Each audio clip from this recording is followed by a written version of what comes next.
buz çayı olur. Axta halında donub.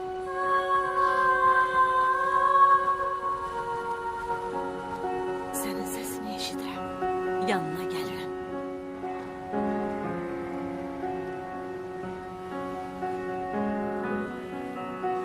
Tir-tir titriyirəm mən, şaxta deyil üşüdəm.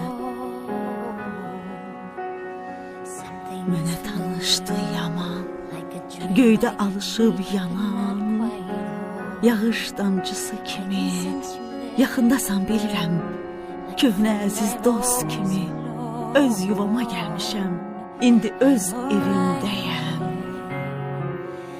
İndi mən öz evimdəyəm.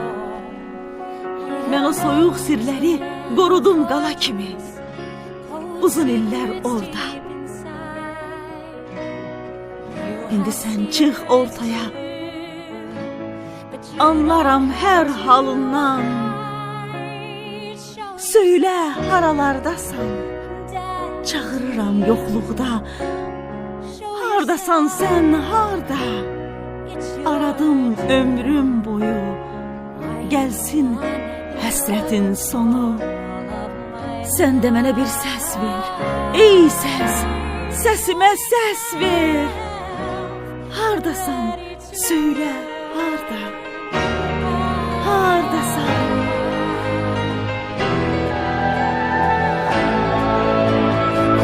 Əngəl yoxdur qarşımda, boşa gəlmədim bura. Bəlkə də məhv olacam, amma gedib tapacam. Mən tam fərqli olmuşam, özümü axtarmışam. Vaxtı çatıbdı indi, tam da zaman gəldi. Özümü tapmağımın, gerçəyə çatmağımın. Hardasan sən, harda? Artıq qorxmuram daha. Burada, qarşındayam, bax burada dururam. Əbədi axtarmışam, daim mən aramışam. Söylə, hardasan, harda? Gözləyirəm burada. Gəl o cavabı söylə. Gəl yanıma, gəl mənə.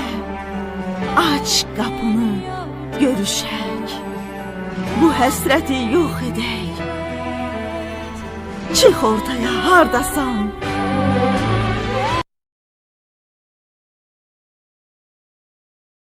Aç qapını, görüşək.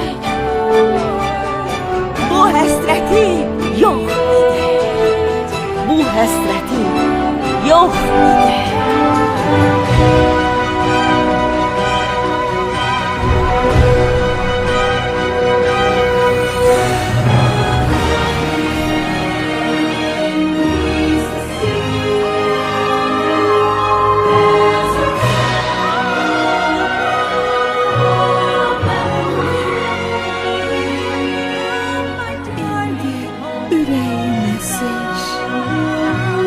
Tapdım səni.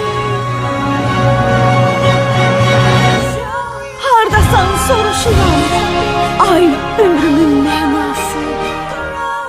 Yollardaydı gözüm, əlim çatmır sənə. Hardasan, söylə mənə. Hardasan, söylə mənə. Əlim çatmır